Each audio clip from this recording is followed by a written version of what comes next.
Puntos clave de la preeclampsia. Bueno, vamos a iniciar con un poco de epidemiología. Entonces, lo más importante aquí es que va a ser una de las principales causas de muerte materna. Entonces, va a ser responsable del 18% de las muertes maternas. Un dato demoledor.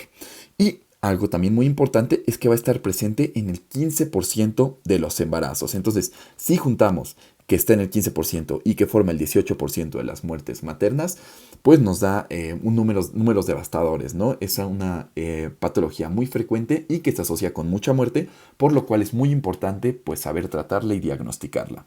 Vamos a iniciar con unas definiciones. Vamos a iniciar primero con la definición de preeclampsia, la cual va a ser, pues, primero tenemos que saber que la preeclampsia solo se puede presentar en mayores de 20 semanas de gestación. Entonces, uno de los criterios que tenemos que juntar. Además, tiene que juntarse aquí hipertensión arterial y tenemos que juntar aquí también proteinuria. Vamos a ver ahorita cómo vamos a diagnosticar esta proteinuria, pero estas son las cosas que se tienen que juntar para que nosotros consideremos una preeclampsia. Y si a esto le sumamos, esta preeclampsia también puede no tener proteinuria si tiene algún dato de severidad, lo cual vamos a ver ahorita. Una preeclampsia severa va a ser lo que vimos anteriormente, tenga una proteinuria más datos de severidad. ¿Cuáles van a ser los datos de severidad? Vamos a tener datos clínicos y datos por laboratorio. Yéndonos de arriba hacia abajo, cefalocaudal, los datos clínicos van a ser cefalea, alteraciones visuales, disnea o dolor torácico, epigastralgia. También podemos tener dolor en el hipocondrio derecho y, bueno, relacionado obviamente con un dolor hepático. Y también podemos tener hipertensión arterial severa, que sea de valores de más de 160 a 110 milímetros de mercurio. Y como datos de severidad por laboratorio, tenemos creatinina sérica de más de 1.1, AST o ALT de más de 60, DHL de más de 600 o plaquetas de menos de 100.000. Esos van a ser nuestros datos de severidad. Pasamos ahora al síndrome HELP, que como tal ya va a ser considerado una preeclampsia severa, pero con ciertas características especiales. El síndrome HELP es el acrónimo de un síndrome compuesto por H de hemólisis, EL de Elevated Liver Enzymes. Entonces, hemólisis, que vamos a demostrar tanto por bilirrubinas como también por un CUMS directo o indirecto, Elevated Liver Enzymes, entonces puede ser AST, ALT o DHL elevadas, y LP, que significa low platelets, ¿no? Entonces, disminución de las plaquetas. Entonces, de nuevo, ¿qué vamos a juntar? Hemólisis, que vamos a demostrar, ya dije, con CUMS o con nuestras bilirrubinas, elevated low platelets, elevated liver enzymes, que van a ser nuestra elevación de nuestras pruebas de función hepática, y low platelets, ¿no? Entonces, disminución de nuestras plaquetas. Eso va a ser lo que componga al síndrome HELP. Después vamos a tener la hipertensión gestacional, que como tal es lo mismo que preeclampsia, solo que sin proteinuria y sin datos de severidad. Y la hipertensión crónica va a ser la que se diagnostique antes de las 20 semanas de gestación. Entonces esto nos habla de una paciente que ya tenía hipertensión y que simplemente fue diagnosticada en el embarazo, no una hipertensión que se relaciona al embarazo, como es el caso de la hipertensión gestacional o de la preeclampsia. Entonces, eso es lo importante en cuanto a nuestras definiciones. Ahora vamos a pasar a los factores de riesgo. Vamos a tener como factor de riesgo un IMC de más de 30, a lo mejor también patologías crónico-degenerativas, hipertensión o diabetes, que tenga más de 40 años la mamá o el antecedente de preeclampsia. Ese va a ser nuestro principal factor de riesgo, el antecedente de preeclampsia en un embarazo previo.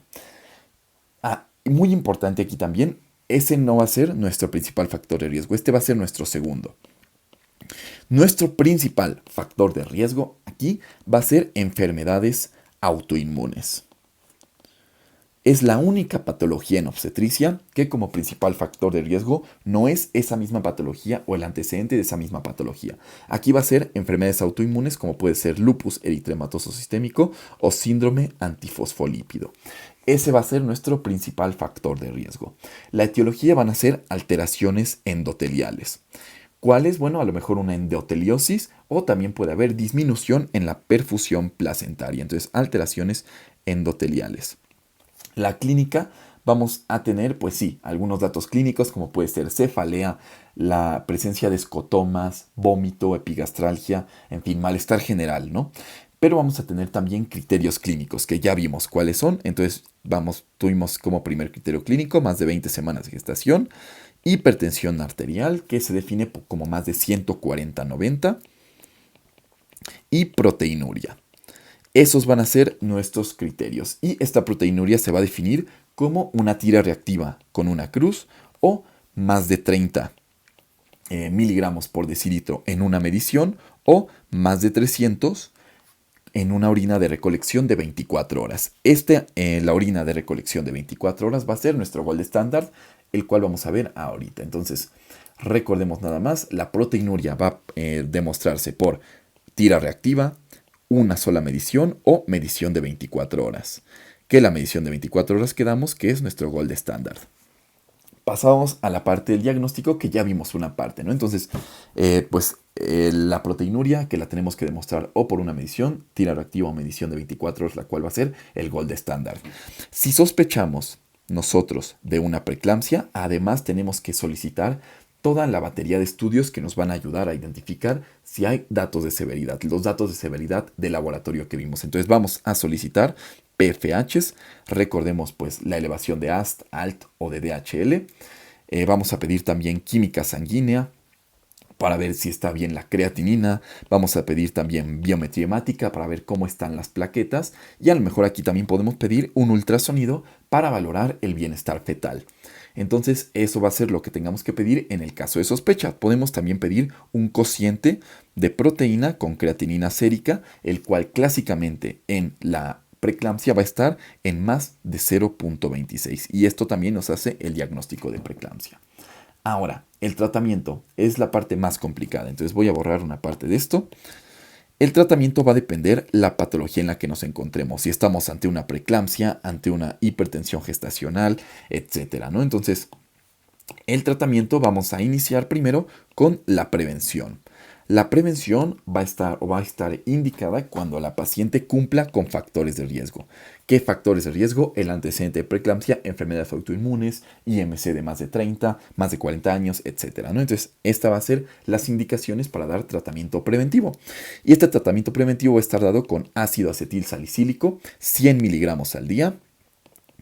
Y se tiene que dar se tiene que iniciar a dar antes de las 16 semanas de gestación. Eso como tal nuestro tratamiento preventivo. Otra cosa también muy importante es que en caso de que se nos compruebe la preeclampsia, vamos a tener que estar haciendo ultrasonidos cada 2 a 3 semanas para valorar el bienestar fetal. Y ahora sí, pasamos al tratamiento de la preeclampsia. Entonces, si no hay datos de severidad, entonces sin severidad, nuestro tratamiento de primera línea va a ser la metildopa. Entonces, metildopa como tratamiento de primera línea sin severidad.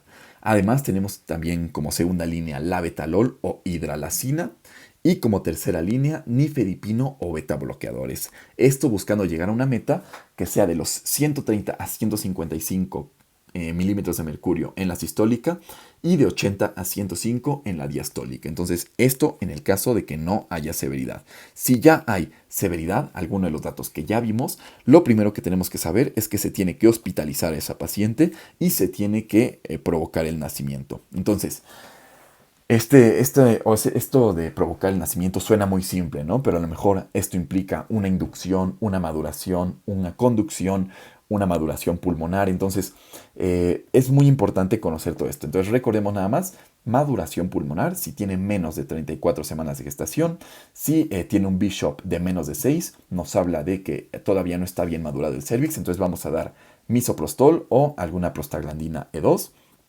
Y si ya tiene un Bishop de más de 6, solo vamos a hacer la conducción, ¿no? Y bueno, obviamente esto pensando en que el parto sea vía vaginal, ¿no? Si no, pues simplemente maduramos pulmonar, hacemos maduración pulmonar con beta o dexametasona y después hacemos pues la cesárea en caso de que esté indicada esta, ¿no? Entonces nada más para recordar un poco de esta parte de la maduración y como tal de provocar el nacimiento, ¿no? Entonces, si ya tiene severidad, hospitalizamos, provocamos el nacimiento y aquí también podemos dar fármacos, ¿no? Nuestro fármaco de primera línea va a ser el labetalol. Entonces, recordemos, sin severidad es metildopa y como segunda línea el labetalol. Si hay severidad, como primera línea vamos a tener el labetalol y como segunda línea vamos a tener nifedipino y como tercera línea hidralacina. Entonces, muy importante conocer estas líneas de tratamiento. Y bueno, igualmente si hay datos de severidad, vamos a tener que dar también tratamiento preventivo de la eclampsia. ¿Y con qué vamos a dar este tratamiento preventivo? Con sulfato de magnesio para pues evitar que esto evolucione a una eclampsia. Y tenemos que estar muy atentos a este sulfato de magnesio, muy atentos a una probable intoxicación por este mismo. ¿Cómo vamos a identificar una intoxicación por sulfato de magnesio? Por una abolición del reflejo rotuliano. Y si está presente esta abolición del reflejo rotuliano, vamos a dar el antídoto, el cual es gluconato de calcio. Entonces, gluconato de calcio. Y como segunda línea, en caso de que no se controlen las convulsiones con sulfato de magnesio, tenemos la fenitoína. Entonces, eso en cuanto a nuestro tratamiento preventivo de la eclampsia. Ahora, si hay una crisis hipertensiva, entonces todavía no estamos hablando ni siquiera de una eclampsia o preeclampsia, una crisis hipertensiva, la primera línea va a ser hidralacina o nifedipino. Y en el caso de que se presente un síndrome HELP, que como ya vimos es hemólisis, entonces HELP, H, hemólisis, EL, elevated liver enzymes y LP, low platelets, ¿no? Entonces, si se presenta esto, vamos igualmente a provocar el nacimiento. Si, como ya vimos, tiene menos de 34 semanas, pasamos a esquema de maduración pulmonar. Y lo importante aquí a saber es que el tratamiento se va a realizar con el protocolo de Mississippi. Y bueno, eso en cuanto a nuestros tratamientos de nuestras patologías. Pasamos ahora también a los fármacos que van a estar contraindicados en nuestra preeclampsia y como tal en el embarazo. Entonces van a estar contraindicados totalmente los YECAS y los ARA2 porque pueden producir alteraciones renales. Las tiazidas también van a estar contraindicadas porque son nefrotóxicas para el producto y el atenolol y la prazosina van a estar también indicadas porque se relacionan a óbito o a la ovitación. Y eso va a ser todo en cuanto a nuestra preeclampsia. De este lado está el apunte. Muchas gracias.